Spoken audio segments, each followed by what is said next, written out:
Bonjour, bienvenue à Question de croire, un podcast qui explore la foi et la spiritualité, une question à la fois. Cette semaine, peut-on choisir son identité?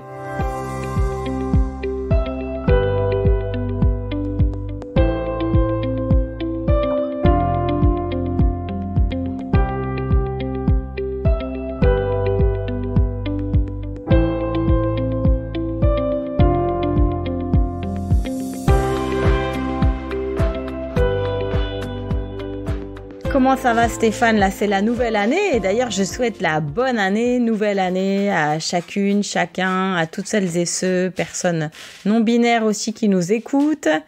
Je vous souhaite tout ce qui vous fait du bien et qui vous permettent d'avancer sur des chemins plutôt vers la lumière, peut-être d'ailleurs. En tout cas, moi, j'en ai besoin. Moi aussi, je veux offrir mes vœux à toutes les personnes qui nous suivent, qui nous écoutent, qui nous encouragent. Merci de votre présence. Je vous souhaite en 2023 beaucoup de bonheur, que vous atteigniez vos objectifs, que vous trouvez des places pour vous renouveler, pour vous ressourcer. Et je te le souhaite aussi, Joanne. Ah, merci Stéphane. On a toujours besoin, comme tu dis, de place pour se renouveler, se ressourcer. Alors moi, j'ai pensé là, en ce début d'année, je me suis dit, mais quand j'étais plus jeune, il y avait quand même un truc auquel je croyais dur comme fer. C'est qu'à la nouvelle année, tu vois, j'allais être quelqu'un de différent. Ouais. Mais ouais, je faisais des listes, tu vois, avec les résolutions de nouvelle année, des petits défis. Et puis, c'est vrai qu'à l'époque, ça a changé, mais à l'époque aussi, on recevait parfois des nouveaux habits pour la nouvelle année, souvent une nouvelle paire de chaussures. Donc, des fois, tu allais chez le coiffeur ou la coiffeuse. Enfin, tu te sentais vraiment différente, tu vois, là. Tu étais quelqu'un d'autre, tu allais changer. Et finalement, ça me fait rentrer un peu dans le sujet d'aujourd'hui, c'est-à-dire... est-ce qu'on choisit qui on est? Et pourquoi est-ce que j'ai ce sujet-là aussi qui me travaille? C'est qu'il n'y a pas longtemps, j'étais invitée dans un podcast qui sera bientôt diffusé, qui s'appelle La Petite Lanterne, qui est un podcast pour des personnes qui sont plutôt sur un chemin de bouddhisme. La personne qui m'a interrogée, Jismi, m'a posé une question. Et c'est vrai qu'on la pose souvent à des pasteurs, c'est-à-dire, par rapport aux personnes trans, qu'est-ce que moi je pense des personnes trans? Parce que si on pense que la création de Dieu est parfaite, comment ça se fait que des gens aient besoin de changer comme ça d'identité? C'est vrai que c'est un sujet extrêmement compliqué parce que on dit qu'on a été créé à l'image de Dieu, que Dieu ne fait pas d'erreur. Mais qu'est-ce qu'on considère une erreur? Qu'est-ce qu'on considère l'image de Dieu? C'est quand même assez difficile parce qu'on assume qu'il y a une certaine normalité. L'exemple que j'utilise souvent, c'est un enfant qui naît avec un handicap, par exemple, qu'il manque un bras. Est-ce une erreur? Est-ce la nature qui a fonctionné de telle façon? Est-ce que Dieu l'a créé nécessairement de cette manière? Pour un handicap physique, on ne dit pas nécessairement c'est la volonté de Dieu, donc tu ne dois pas prendre de prothèse, tu ne dois pas utiliser la technologie existante. Mais des fois, lorsqu'on aborde ces sujets de la transidentité, là, c'est pas pareil. On dirait qu'il y a comme une espèce de gap que certaines personnes ne sont pas capables de franchir. Pourquoi l'un et pourquoi pas l'autre? J'ai écouté une émission avec Paul B. Preciado, qui est un philosophe queer que je suis depuis quelques années, qui a été connu sous Béatrix, qui maintenant a fait sa transition et qui maintenant se déclare non-binaire. Et ce choix de Paul B. Preciado d'être non-binaire, c'est aussi parce que, d'après Yale, on est tous et toutes dans une cage. Et que même en faisant une transition, Yale s'est encore senti dans une cage parce que, qu'on le veuille ou non, il y a les normes de la société. Alors, tu es assignée fille, tu grandis femme. Après, tu peux ou pas, selon ta situation, disons que tu peux faire ce chemin de vie d'être reconnu comme homme. Et même en faisant ce choix-là, eh bien, on est pris dans cette cage d'être reconnu comme homme, en tout cas dans le cas de Paul, et pas comme Paul qui voudrait être perçu comme homme, mais avec à chaque fois un peu plus de finesse ou bien avec certaines particularités. Non, on est pris d'un seul coup dans cette définition de l'homme. Et on passe d'une cage à l'autre, nous dit Paul. Et j'ai trouvé ça assez parlant parce que, quelque part, la façon dont les autres nous voient, souvent c'est vrai, on est pris dans quelque chose. Il y a une cage, il y a quelque chose qui nous enferme. Et c'est là que moi j'ai besoin du souffle, j'ai besoin de la rouarde, j'ai besoin de lire la Bible pour être un peu déplacée. J'ai besoin de sortir de cette matérialité, de ce jugement omniprésent. Cette idée de classification, de définition, est un phénomène relativement nouveau. 19e, 20e siècle, où on donne des noms, des races, des sous-races, on veut tout rentrer dans des cases pour pouvoir contrôler ou être plus confortable face au monde qui nous entoure.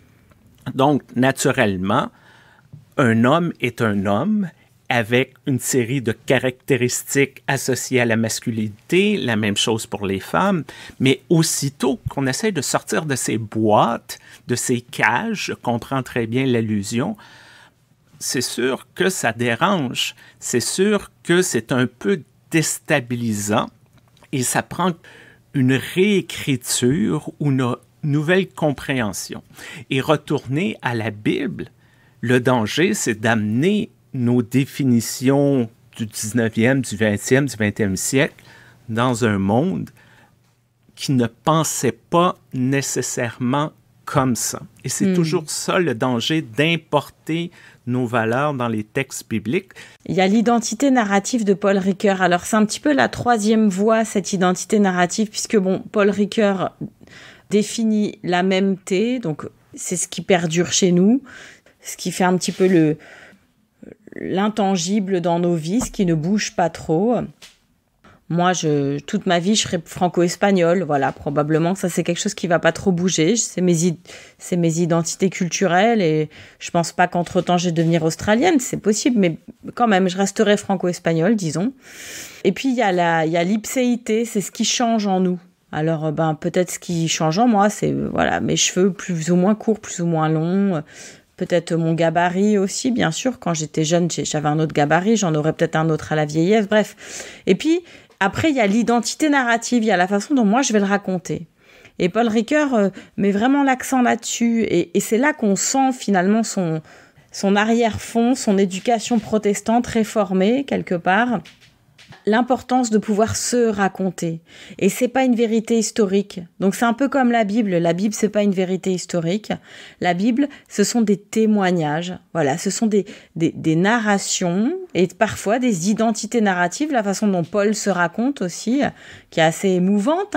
Moi, j'aime pas trop Paul, mais il faut reconnaître qu'il a une façon assez émouvante de parler de lui-même à la troisième personne. Et nous, on traverse notre vie comme ça et on passe d'une identité narrative à l'autre. Et c'est là que je trouve que c'est important de pouvoir se plonger dans la Bible pour réaliser que de tout temps, les gens ont eu besoin de se raconter et ont eu besoin qu'on leur raconte aussi un peu des histoires. Et puis, il y a aussi toutes ces personnes qui se racontent dans la Bible. Et je trouve que c'est là que l'Église aurait une pertinence au niveau des trajectoires de personnes trans, inter, non-binaires. C'est de dire, ok, je comprends, dans la Bible aussi, c'est rempli de gens qui répondent pas à des normes sociétales et pourtant...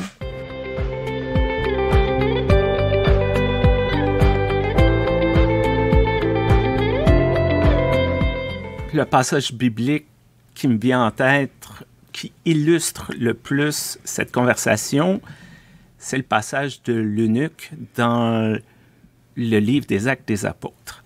Parce que l'eunuque, par définition, ou du moins par définition actuelle, je peux dire, c'est pas une femme, mais plusieurs vont dire c'est pas tout à fait un homme, parce qu'il a fait ôter ses parties génitales. Et pour plusieurs personnes, il ne rentre pas nécessairement dans une case ou une autre. Donc, c'est quelqu'un qui défie toutes ces notions d'identité fermée, de genre. Et ce que je trouve toujours intéressant, c'est que cet homme était en recherche spirituelle. Philippe embarque dans son char, il discute, et il y a ce passage qui dit « Maintenant que nous avons cheminé ensemble, maintenant que nous avons discuté, maintenant que nous nous connaissons, est-ce qu'il y a une raison qui empêcherait que je sois baptisé? » Et Philippe, il dit « Non. » Et le baptême se fait.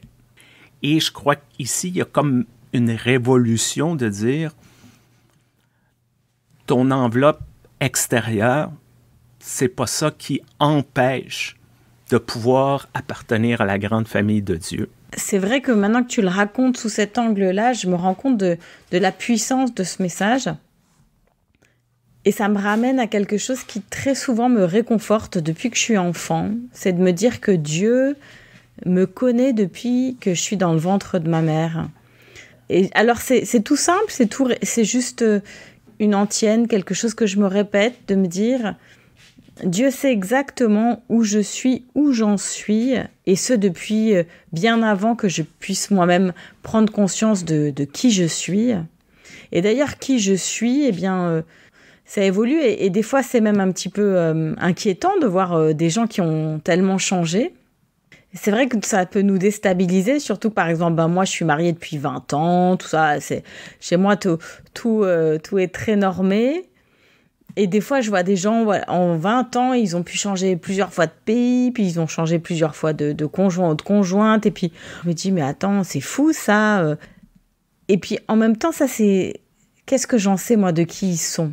Là, c'est des choses que les gens font, des choses que les gens vivent, parfois des événements de la vie sur lesquels on n'a pas de prise. Mais qui on est profondément, ça reste très mystérieux.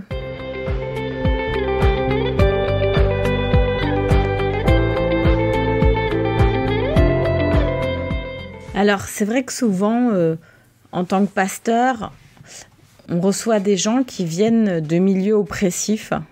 On en parle depuis le début de ce podcast un peu, parce que c'est vrai que je crois que c'est quelque chose qui, pour toi comme pour moi, c'est quelque chose qui marque beaucoup notre ministère, de voir des gens qui arrivent de milieux oppressifs religieux où on leur a donné beaucoup d'instructions sur comment se comporter.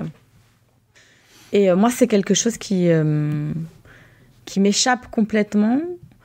Et puis, en même temps, je vois qu'il y a des gens qui aimeraient bien que je leur donne un peu des instructions, des fois, sur ce qu'il faudrait faire, ce qu'il faudrait lire, ce qu'il faudrait, manger. Et puis, quand ces personnes voient que, en fait, moi, j'ai pas beaucoup de lignes de conduite comme ça, très prédéfinies, pensent un peu m'aider en me donnant à moi, la pasteur, des conseils, quoi. Je ferais peut-être bien de lire un peu plus ma Bible ou de manger un peu moins de sucre. Ça aussi, ça a l'air assez important. Et mon mari, comment qu'il fait quand je suis en ministère à Zurich, et puis que je dois faire bien attention à mes enfants. Voilà. Alors, je me rends compte qu'en fait, on a toujours un petit peu envie de régenter les autres, de leur donner des conseils, et puis surtout de cadrer leur identité. Ouais, moi, je suis le genre de femme où je dis des choses un peu cash. Alors, des fois, on me dit que je ferais bien d'être un peu plus douce. Les femmes sont plus douces, en fait. Et là, on m'enferme de nouveau dans ma cage de femme. Moi, j'ai rien demandé. Moi, j'ai pas tellement envie d'être douce. Je vois pas pourquoi je devrais être douce. Mais comme je suis une femme, je suis censée être douce, tu vois. Puis toi, t'es censée être un peu virile. J'espère que tu vas souvent couper du bois en forêt, parce que c'est assez important, je crois. Oui. Et chasser et trapper pour nourrir ma famille.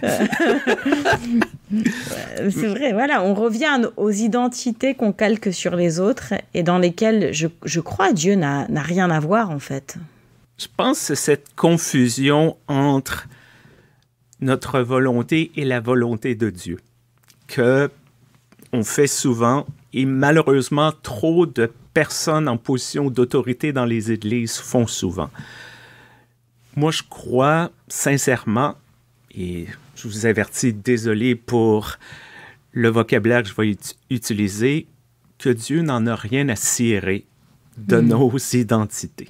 Moi, je crois que Dieu nous connaît plus que nous nous connaissons nous-mêmes. Et tout ça, c'est quand même des constructions humaines. C'est même des choix arbitraires. Je suis un amateur de science-fiction Et il y a une série dans les années 90 qui s'appelait Babylon 5. Et un des personnages subissait un interrogatoire. On lui demandait « Qui es-tu » Et ce personnage donnait son nom. Je dis « Non, non, c'est ton nom, c'est pas ton identité. » Elle dit « Bon, je suis ambassadrice. Ça, c'est un titre, c'est pas ton identité. » J'ai trouvé cet épisode-là très puissant parce que ça nous ramène à essentiellement qui sommes-nous? Comment je serais capable de me définir au-delà de mon nom, de mon titre, de mes accomplissements, de ma généalogie? J'aime vraiment beaucoup tout ce que tu as dit là, Stéphane. Et effectivement, je trouve que c'est un exercice, maintenant quand j'y pense, à faire avec nos jeunes, en paroisse par exemple, de leur proposer de se définir, mais de leur proposer de se définir, et puis au fur et à mesure d'ôter leur filiation, d'ôter leurs identités héritées, comme moi franco-espagnole, d'ôter des choses, des titres, comme championne de je sais pas quoi. Voilà, on a des fois des jeunes qui sont déjà jeunes championnes de judo ou comme ça. Et de voir qu'est-ce qui reste en fait. Est-ce que j'arrive à me définir en dehors de tout ça? Et je trouve que c'est extrêmement difficile de se définir en dehors de tout ça. Et c'est pour ça que depuis toujours, je trouve un grand réconfort de me dire que je suis l'aimé de Dieu. Voilà, Dieu m'aime d'un amour infini. Je suis au bénéfice de cette grâce que j'ai même du mal à expliquer. Pourtant, j'y consacre une grande partie de ma vie. Et c'est cet amour-là, en tout cas cette foi en cet amour, qui me permet tous les matins de considérer chaque nouvelle journée comme une option pour passer un bon moment, quoi. Et tout le reste, bien sûr, tout le reste est important. Essentiellement le fait pour moi, par exemple, d'être mère et d'être épouse, ce sont deux choses vraiment importantes dans ma vie. Mais en vérité, ça peut m'être ôté justement par la vie. Et si ça m'est ôté, qu'est-ce qui me reste alors ? Ma question de départ, enfin la question d'où je suis partie, qui m'avait été offerte par Jismi pour ce podcast La Petite Lanterne, c'est ça, c'est est-ce que du coup moi en tant que pasteur théologienne, qu'est-ce que je pense du fait que les personnes trans aient besoin de changer quelque chose sur leur corps? Et du coup je te pose la question, Stéphane, qu'est-ce que tu en penses toi en tant que pasteur? Pour moi, je veux pas du tout banaliser tout ce processus-là, mais c'est un détail. Moi, c'est vraiment une enveloppe corporelle. Je crois l'enjeu principal est le bien-être. Je ne suis pas capable d'imaginer la douleur de vivre dans une enveloppe corporelle qui ne correspond pas à qui je suis vraiment intrinsèquement. J'ai quelques exemples autour de moi de personnes qui, à différents degrés, ont transitionné ou du moins affirmé qu'il n'y a pas cet alignement-là. Et je reviens toujours à la même chose. Est-ce que cette personne est heureuse? Est-ce que c'est une bonne personne? Est-ce qu'il y a quelque chose de positif qui émane de ça? Si la réponse est oui, qui suis-je pour dire « Ah non, non, non, non, tu dois demeurer dans le malheur, tu dois demeurer dans le déni parce que ça correspond à une certaine image de la religion ou de Dieu que je me suis construit pour me rendre confortable. » C'est un peu la violence d'imposer ces valeurs à d'autres personnes qui n'ont pas demandé ces choses-là. Est-ce que moi, je vais commencer à dire à les gens qui se font faire des tatouages « Ah non, il ne faut pas faire ça. » Mais c'est leur corps. Mais, encore une fois, j'y reviens souvent, mais on dirait qu'il y a une chose qui est permise, l'autre qui n'est pas permise. Mais selon mon point de vue, ça s'inscrit dans la même logique. Les gens reçoivent une enveloppe corporelle pour cette vie terrestre que l'on a. Pourquoi qu'on n'a pas le droit de la modifier, de l'améliorer, dans une perspective qu'on ne fait aucun mal aux autres. Mais oui, parce qu'après tout, c'est notre corps. C'est le corps dans lequel on est, qu'on n'a pas choisi, avec cette cage des normes sociétales qui nous imposent des choses en plus en fonction d'un corps qu'on n'a pas choisi. Et ensuite, évidemment, il y a des normes culturelles. Et puis, pour revenir au tatouage, moi, ça m'a bien fait rire parce que c'était toujours interdit chez les pentecôtistes jusqu'à ce que Hillsong, donc voilà, ça c'est la hype pentecôtiste. Et puis moi, je les remercie à titre personnel parce que j'aime bien leur louange. Après, pour le reste, je passe, ça ne m'intéresse pas. Mais depuis que les pasteurs Hillsong ont mis à la mode de faire des tatouages religieux, des tatouages bibliques, là, d'un seul coup, toutes les jeunes églises pentecôtistes, bon, bien sûr, pas les historiques, pas les églises un peu plus traditionnalistes, eh bien, tout le monde a commencé à se faire des tatouages parce que tu comprends, si c'est la Bible, si c'est religieux, alors c'est bon. Si c'est pour dire je serai fidèle à ma femme pour toujours dans le dos, c'est bon. Voilà. Et donc ça, c'est très drôle parce que ça montre bien que on part d'un interdit biblique qui est de se tatouer des trucs. Il y a plus ou moins un interdit biblique là-dessus. Ensuite, finalement, on le subvertit, on le sublime, on en fait quelque chose, on dit mais non, c'est pour rendre gloire à Dieu, voilà. Et puis alors finalement, d'un seul coup, ça devient religieux. Voilà, moi ça m'amuse beaucoup et ça montre bien que c'est totalement subjectif. Alors bien sûr, pour les personnes trans, ça leur fait une belle jambe, les personnes non binaires aussi, dans le sens où s'il faut tout le temps attendre que la société veuille bien quelque part vous faire une place, on va devoir attendre encore longtemps. Mais je reviens à mon affirmation initiale. Moi, ce qui me sécurise, c'est je suis l'enfant bien-aimé de Dieu. Et bien sûr, j'ai pas choisi mon corps, personne l'a vraiment choisi.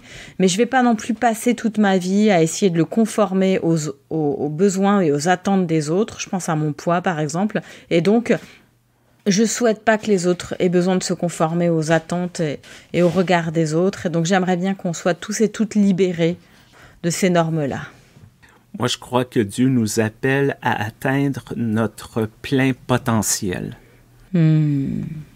C'est le chemin que toute personne devrait suivre et nous devrions souhaiter ça pour toutes les personnes autour de nous, partout dans l'univers, et tous nos auditeurs, toutes nos auditrices, toutes les personnes qui sont là. Je vous souhaite d'atteindre votre plein potentiel, peu importe le chemin que vous prenez, qu'il soit confortable, qu'il soit inconfortable, qu'il soit accepté ou non par des gens autour de vous. Je crois que Dieu nous appelle à atteindre notre plein potentiel. Amen, Stéphane. Et je crois qu'on va arrêter ici notre épisode sur les questions identitaires. Bien sûr, on veut remercier notre commanditaire principal, l'Église unie du Canada. Peu importe la plateforme sur laquelle vous écoutez, n'oubliez pas d'aimer, de vous abonner, partager. On vous rappelle, très important, que le 21 janvier, on aura un enregistrement, je pourrais dire, live. Vous pourrez nous voir faire l'exercice. Vous pourrez voir toutes nos erreurs qu'on coupe au montage habituellement. Et surtout, on aimerait ça que vous soyez là pour nous poser des questions. Comme venez! Le vieux slogan de magasin, demandez-nous n'importe quoi ou presque. On va essayer, si vous avez des questions sur c'est quoi la vie d'un pasteur ou sur nos cheminements, des choses comme ça, on serait très intéressés. Ça va être sur la chaîne YouTube de l'Église Sainte-Claire. Le lien va être annoncé dans la description du podcast, mais vous pouvez aller sur YouTube, Église Sainte-Claire. Ça va vous amener à l'endroit. Si vous avez des questions, justement, écrivez-nous questionsdecroire@gmail.com. Merci beaucoup, Joanne, pour cette conversation pas toujours facile. Merci, Stéphane, d'avoir accepté. Et à très bientôt. Au revoir. Au revoir et merci.